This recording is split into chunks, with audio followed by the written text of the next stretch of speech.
So it is Saturday, July 11th, 2026. A weekend. Right, a weekend. The financial markets are closed, and you might be out firing up the grill, maybe traveling, or just sitting on the couch watching the World Cup. Sounds like a pretty good Saturday. Yeah, exactly. On the surface, the world feels like it's on pause.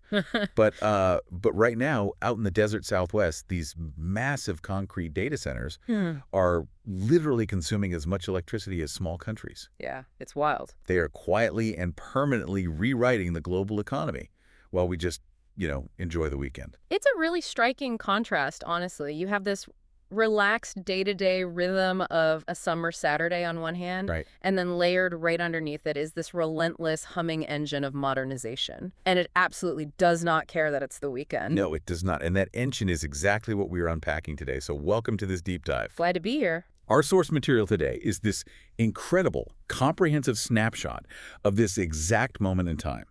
It's a massive stack of global economic and technological updates that gives us basically a 360-degree view of mid-2026. It's a lot of data. It is. So our mission for you today is to cut through all that daily noise and figure out what is actually driving the world right now. And, the signal in all this noise points to a massive phase shift. We are looking at a period completely defined by long-term investment and incredibly disciplined execution. The wild speculation of the early 2020s, that's gone. We are now in an era of deliberate, really heavy modernization of American industry. Okay, let's unpack this, because when we look at the enterprise data from this weekend, modernization really means one specific thing. Right, artificial intelligence. Exactly. But I want to be clear, this isn't the sci-fi novelty AI that everyone's hyping up a few years ago.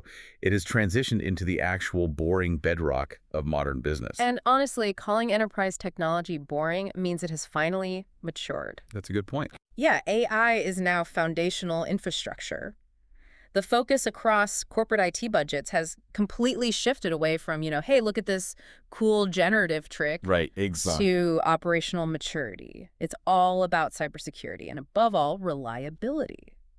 It feels incredibly similar to like the historical rollout of indoor plumbing. Oh, I like that. Well, think about it. When indoor plumbing first arrived, it was this miraculous, shiny new luxury.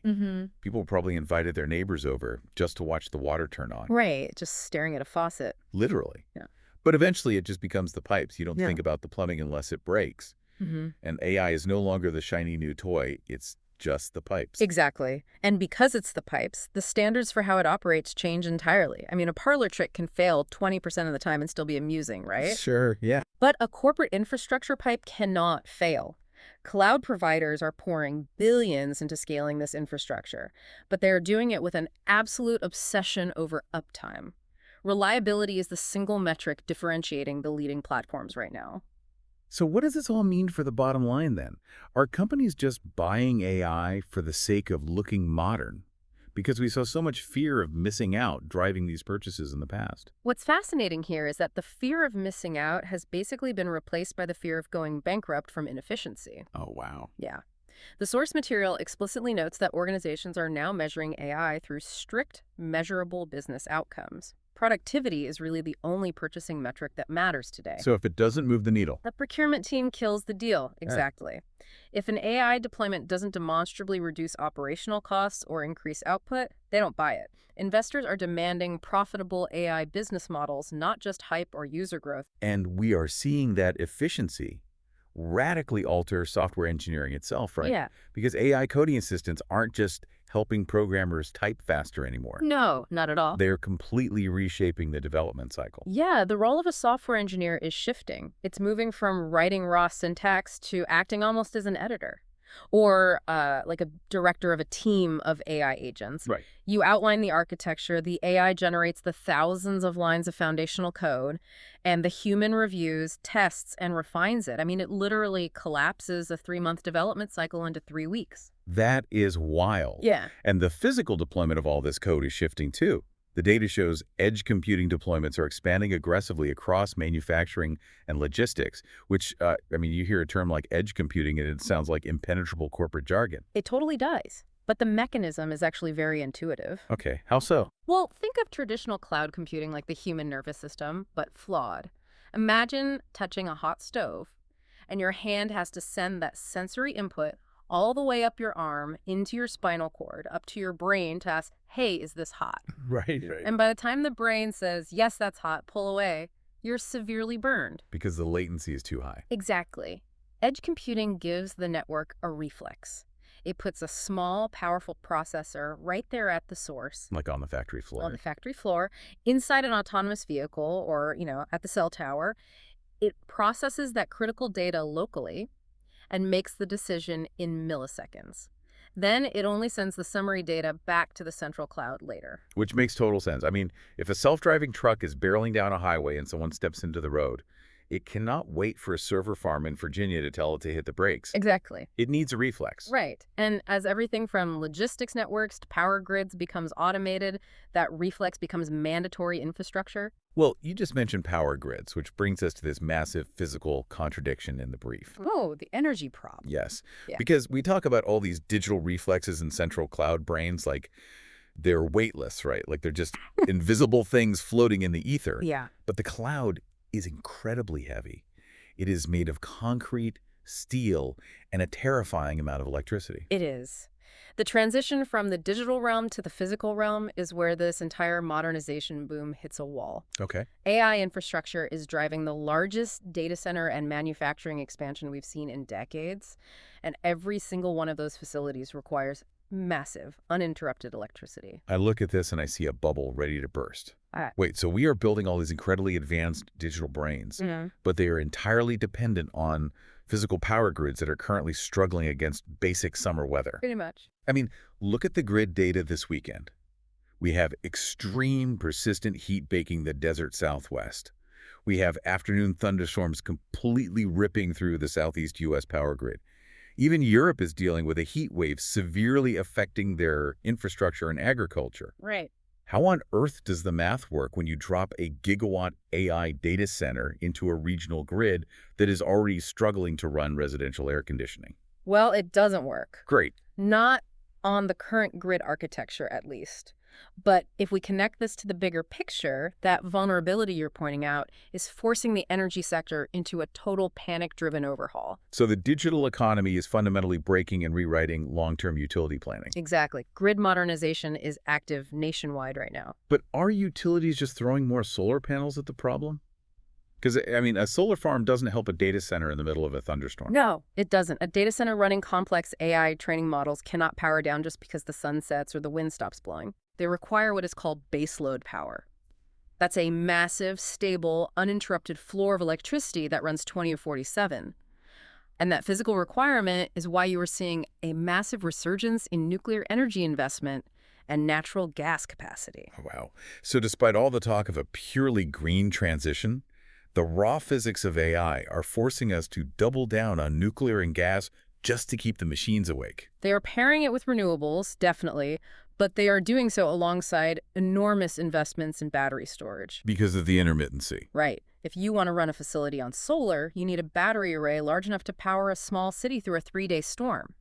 So the capital flowing into grid modernization right now isn't just about fighting climate change anymore. It's about basic energy security. Because if the grid fails, the digital economy just stops. Precisely. And the heat waves make it even more complicated, right?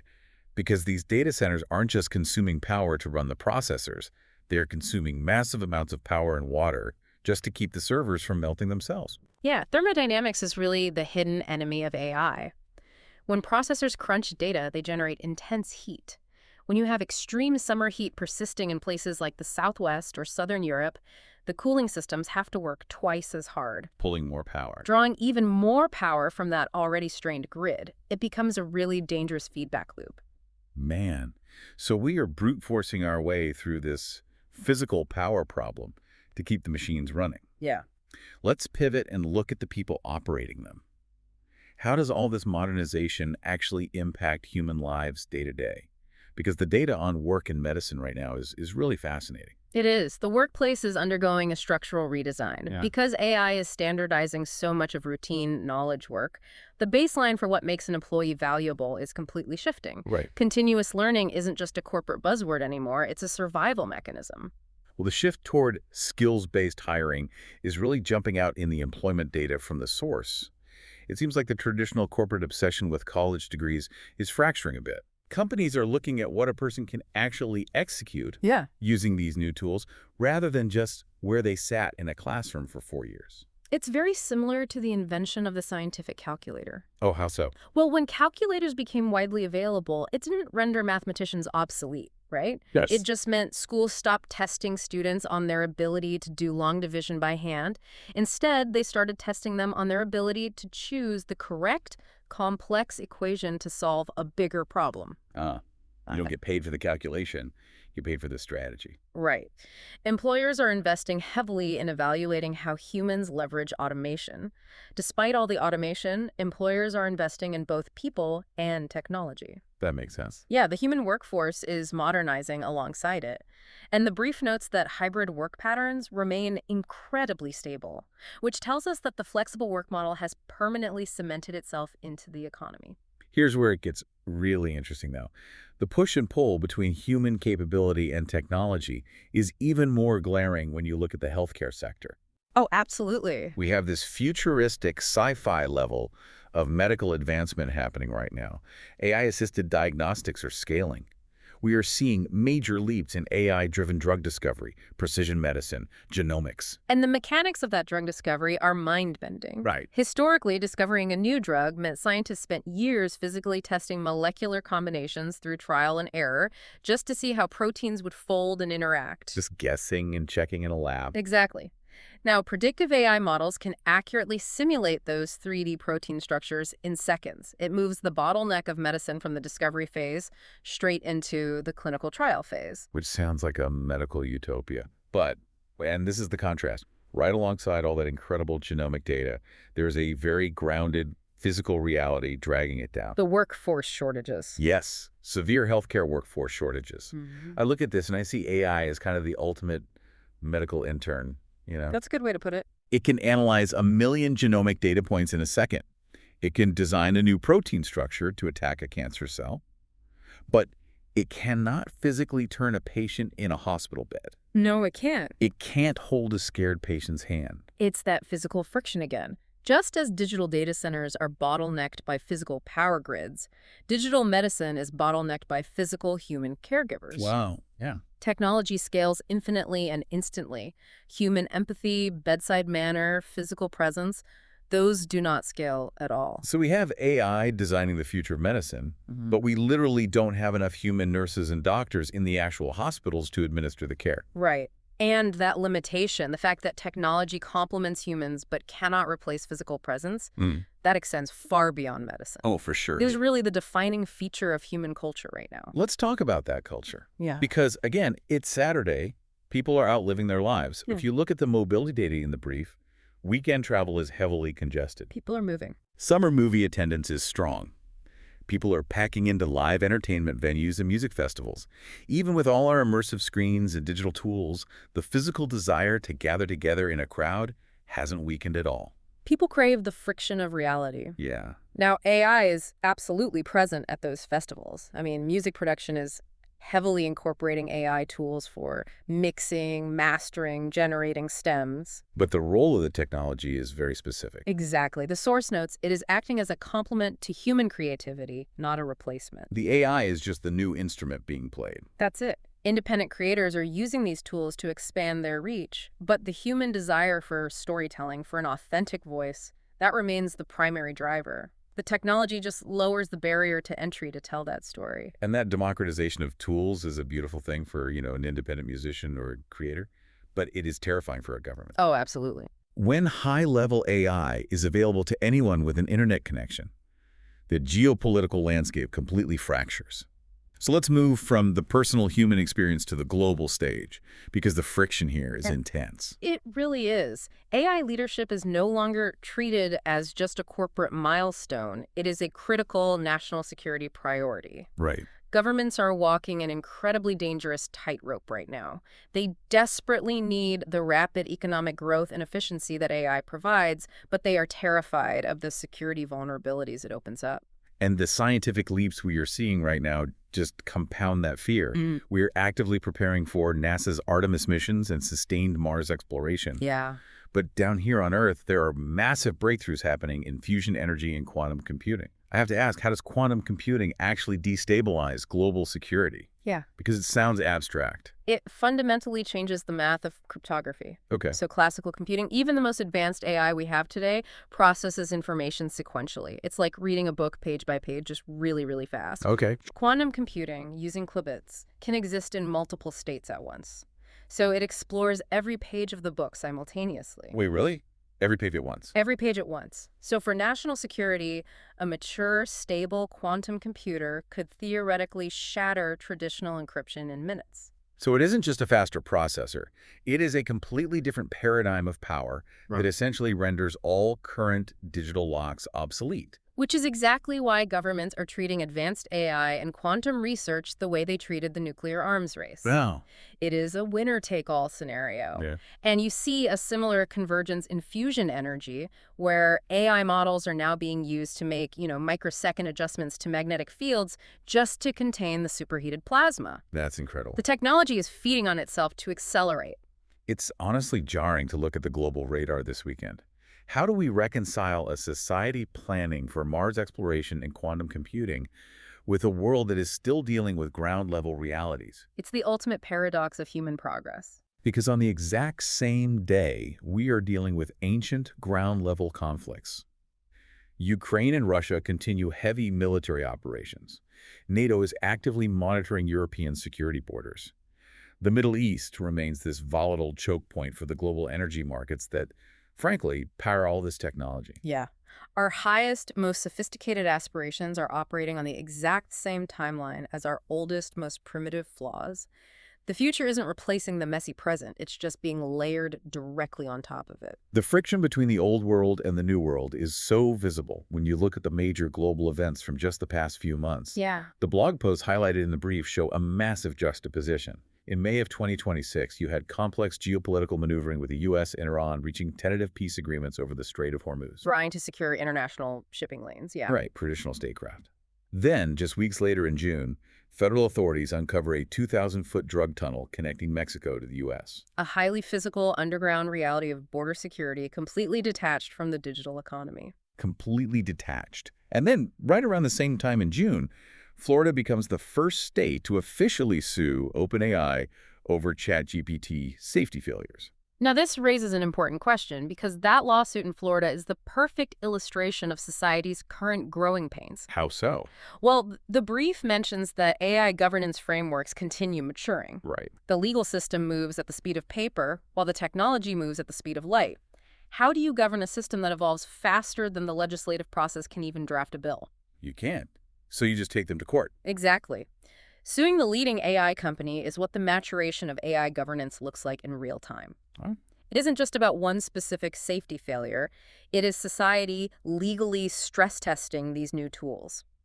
The courts have to figure out liability, accountability, and safety frameworks through brute force litigation simply because the regulatory bodies cannot keep up. It's like the legal version of a thunderstorm hitting the power grid. We are rapidly building the infrastructure, but we are simultaneously stress testing it in public to see exactly where it breaks. And who is responsible when it catches fire? Exactly. And yet, despite all of this friction, despite the legal battles, the extreme weather straining the grids, the military conflicts, the workforce disruptions, international trade demonstrates incredible resilience. Yeah, the source notes that global shipping continues. The modernization engine just keeps humming. The world is not stopping to figure all of this out in a safe, controlled environment. It is figuring it out while moving forward at absolute maximum speed. Which brings us right back to you, the listener, and why this vast, complicated web actually matters for your day-to-day life. Right. Whether you are prepping for a Monday morning strategy meeting, trying to navigate a volatile housing market, or just, trying to keep your air conditioning running during a summer heat wave, you are living inside this synchronized transformation. The shift from AI hype to disciplined physical execution means the future isn't a distant concept anymore. No, it's here. It is being built right now in the background over the weekend.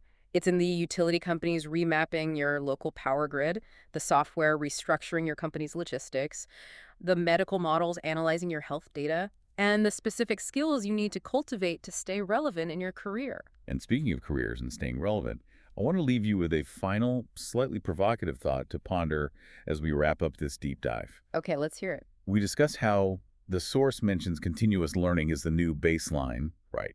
And how AI is rapidly standardizing knowledge work. The machines are taking over the math, the coding, the raw data analysis. The purely cognitive, technical tasks are being fully commoditized. So here is the thought. If AI completely commoditizes raw knowledge, if it turns brilliant coding and data analysis into cheap foundational utilities just like running water or electricity, will the ultimate human competitive advantage shift entirely away from what you know? I mean, if everyone has access to a digital super genius in their pocket, then simply being smart is no longer a differentiator in the market. Exactly.